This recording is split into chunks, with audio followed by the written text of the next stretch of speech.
Welcome back to the Bad Decisions Podcast. I'm your host, Scott Nathan. Today will be a short bonus episode with me interviewing Jay Leno at the fabled Jay Leno's garage.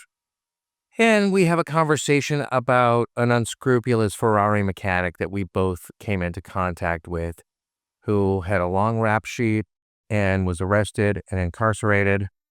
And now he's out, and who knows what the future will bring. But here's our chat, and I just thought I'd include it as a little bonus. Let me know what you guys think. Well, I never thought I'd utter these words before, but welcome to Jay Leno's garage. Why, thank you. Sorry for the circumstances. Yeah, thanks so much for having me, first of all. Yeah. Well, you've already been had, so I figured I could help out. Yeah, well, my friends have been had, a good number of them, and me to a lesser extent. Where to begin? Well, probably where to begin is, newspapers used to have things called fact checkers. Yeah. I got a letter from a guy named Donnie Callaway. He said, I'm a working class guy. I finally found my dream car, 308 Ferrari, need a lot of work. I fix it up. Now I'm fixing other people's cars too. Can I bring one of my cars to your garage show? And our garage show, we try to find people that, just the idea of a working class guy gets a Ferrari, can be able to fix it himself, and is talented, quote, and starts a business fixing other people. I say, this is perfect, this is what we like, local guy, maybe a transmission guy or something. Like a lot of times we do stuff with people invent a new tool and they don't have the wherewithal to get it out. So we'll put it on the website. We got 4 million subscribers. Well, that's a cool tool, So this is the only time it backfired. Most people are pretty honest. Yeah, you've done more than 600 episodes, is that right? Oh no, we got 1,100 episodes. 1,100 episodes. Oh yeah. Wow. Anyway, so he comes, he films it. Okay. Isn't quite what I expect. Just something seemed a little bit, when people are overly effusive and whatnot, you go, I didn't think much about it. Next thing I do, I see in the headline in the newspaper, Jay Leno's mechanic arrested. Favorite mechanic. A favorite mechanic, yeah. And I go, who is that? I didn't recognize the name in the article. And I called our executive producer. I said, do we shoot? I said, oh, yeah, okay, that's the guy. Because sometimes you shoot 10 a week. So, and it was a couple of years ago. And I keep getting articles, people go, hey, what are you going to do about your mechanic? He's not my mechanic. No, he does all the work on all your cars. No, he's never worked for me. I have no contact with him. That was that one time. And I thought, I'll do a guy a favor. And of course, no good deed goes unpunished. No. Yeah. And just to give a little background to everybody else, how Jay ended up in this saga for me was through a mutual friend. So about 4 years ago, a friend of mine asked me to help him find a 77 308. And I found one in South Carolina, and it was a fairly decent car. It needed a little bit of love, but it was okay. I drove it 100 miles. Right. Smelled like wet gas, it was running rich. Brakes felt a little wooden, but it was a pretty well-started car with a lot of receipts. Right. So I asked our mutual friend, Erica, I said, can you ask Jay if he can recommend an AC guy?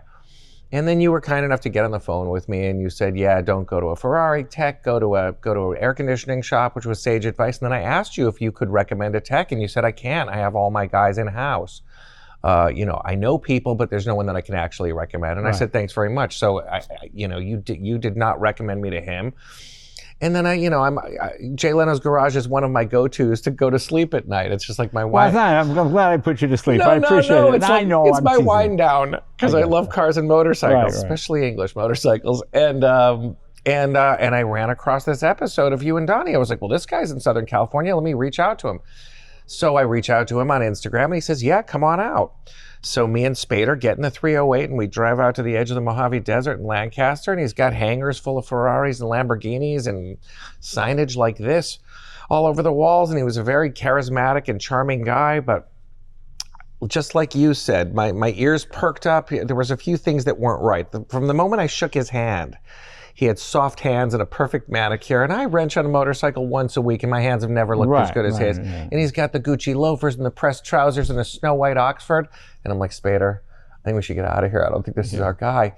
And then he tells me that Nick Mason from Pink Floyd flies his 250 GTO to him to work on. And I'm like, I'm pretty sure there's some capable Ferrari mechanics on the European continent. It all just sounded like BS. Right. But my friend was kind of taken by him, and he said, don't worry, this will be easy. We'll have this car done in 90 days. Well, 3 years later, he still had the car. Right. And a lot of other people's cars. And his whole thing was he would take them apart, and then he'd lose his mind. He'd be like, I need you to finish the car. And he'd be like, you want your car?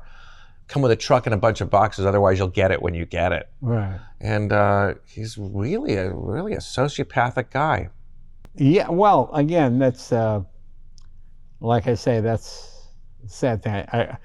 I wonder if other people are influenced by that as well. So I'd hate to think I brought in many more customers, but it seems to be going in the right direction now. So we'll see what happens. I mean, the law works very slowly, but eventually it catches up to you. I'm amazed that people think they can do this kind of stuff, but we do all the work in-house. You know, it really is, if you want something done right, you do it yourself. You know, I always tell people that have collections, you know, for the price of one car, you could get a guy, maybe 65, 70, retired, would love nothing more than 2 days a week, do a little bit of wrenching, a little tuning up, you know, just to get out of the house and have some stuff. He's not going to joyride it. He's not going to go out and race it, you know. And that's what worked for me. I mean, I took my Jaguar to Bernard, and for what it cost me to do it, I go, that's almost a year's salary. I could just, why don't I just pay you whatever you think you need? And it's worked out. He's fixed all my cars. So yeah, that's what I always tell people, because these things are, you know, they need constant updating and repairing and, you know, going over to make sure they're roadworthy and all that kind of stuff. And so this is a classic example of what can happen if you don't do it the right way. Yeah. But no, I can't say, I mean, your ears go up. Here's what I get. I get a car. Jay Leno, I'm going to sue you, man. What? No, that's my car. And he's scared. I go, what are you talking about? The 55 Packard, that's my car, and I don't care how big well, it turns out somebody took a deposit on a 55 Packard Caribbean. And the guy listed it for one price. And people kept calling and saying, I'll give you another $5 grand, give you another 10 grand. And he realized he'd listed it too low. And I was hearing from a customer. And the guy who had the car was using me, saying, well, Leno's paying me 20 over. So even though he'd taken the deposit from this guy. So I said to the guy, you know, sir, look on my website. I got two 55 Packard. I got a 55 and a 56 Caribbean. I'm not looking, no, you bought. I said, I'm not buying it. The guy's just using my name. I get this all the time. I ran into a guy from New Hampshire. Hey, my friend paints all your cars. Where does he live? New Hampshire. I go, well, I'm in LA. I don't really send, you know, you send your cars to him. I go, I don't.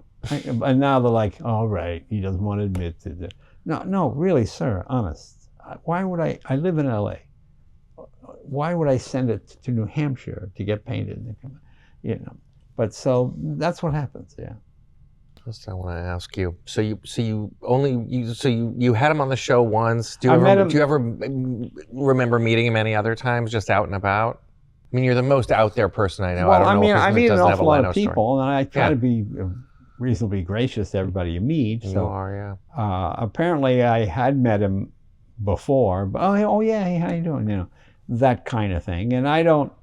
Whenever I meet people, I have problems with car. I try not to get in the middle of it because. When you deal with like rich guys that have these cars, they think everybody's a crook because they can't believe how much it costs. You know, like people get a flat rate manual, race a water pump. It's only $200. Yeah, well, they have it down as a 45-minute job, okay? You got to take the air conditioner off, you got to do all that. People don't really understand what's involved in working on cars. So whenever I hear a mechanic called a crook, I always go, you know. Grain of salt. Yeah, because it's usually, for the most part, it's not true. I mean, obviously, in restoration, when you're dealing with people who buy something from an auction and it's shiny, they assume, oh, it's a new car, you know. I mean, I work with somebody that bought a new car and he got 2 flat tires in a month and tried to get it recalled under the lemon law because the car was a lemon. It kept getting flat. So I go, the car's not getting tires. There's construction somewhere in your neighborhood, you know. Yeah. And no, this guy, I'm going to, I said, well, you can call a lawyer. No one's going to take your case. You got a flat tire. It has nothing to do with the car. I said, okay. No, and you have to love this stuff. I mean, my father, you know, I rode a Norton motorcycle for 24 years, and my father used to say to me every year, he'd be like, why are you dragging this thing into the future that doesn't want to go? He goes, for what you spend keeping this bike on the road, you could have a brand new Harley. And I'm like, what would I want to do with a brand? I don't want a brand new Harley. Right, Because yeah. you could buy a brand new Ducati. I'm like, I don't want one of those either. This Yeah. is what I want. Yeah, He exactly. goes, yeah, but it pisses oil everywhere. And I'm like, no, isn't it amazing? Well, They just don't get it. I was watching Judge Judy, and your car got hit. You think it's worth how much? What year is it? 2006. That's almost 20 years old. That's almost, you're an idiot to drive a 20-year-old car. He goes, no, it's a classic. It's not a classic. It's just a piece of junk. If it's more than 5 years old, it's a piece of junk. Okay, you're dealing with people who don't really know. Yeah, and like you're either a motorhead or you're not. And like to me, gas and oil and leather and the smells and the sensations and the gallop of an old parallel twin. Like, I don't feel that with a new thing. What Norton did you have? 72 Combat Commando Interstate. Oh, that's a nice one. Yeah, with the big tank. Yeah, The big because tank, otherwise I'd have to take gas with me if I went on a road trip. You know, it's good for like 80 miles. Yeah, it's like the Harley with the peanut tank. Yeah, yes. Yeah. That Interstate tank was pretty good though. Yeah, and I there's not many Commandos I've seen that had 175,000 miles on it. Wow, that's great. Yeah. I rode that from sea to shining sea. I used to rip it to San Francisco and yeah, back. with the feather bed and the rubber mounting. And it was that's funny. In '72, the Commando was almost the fastest bike you could get. Yeah, it was plenty. I think the quick Honda for 4 me. was right up there with it, but The Ducati I have outside, it's got like 94 horsepower. yeah. And I'm like, this is too much bike for me. And then I was at the Ducati dealer buying oil the other day, and they're like, mate, you gotta try this new Panigale. And I said, how many horsepower is he? He goes, over 200. I was like, get out of here. I'm 58 years old. I don't even want to. He goes, ride it in rain mode. I'm like, I don't want to ride it in rain mode. I don't want to ride it at all. I already have too much power. Well, there you go.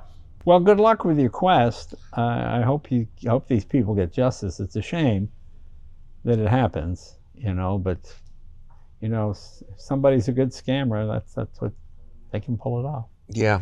Good luck. Maybe other people will learn from it. Yeah. Well, thank you so much. Hey, thanks. I appreciate you. Thanks.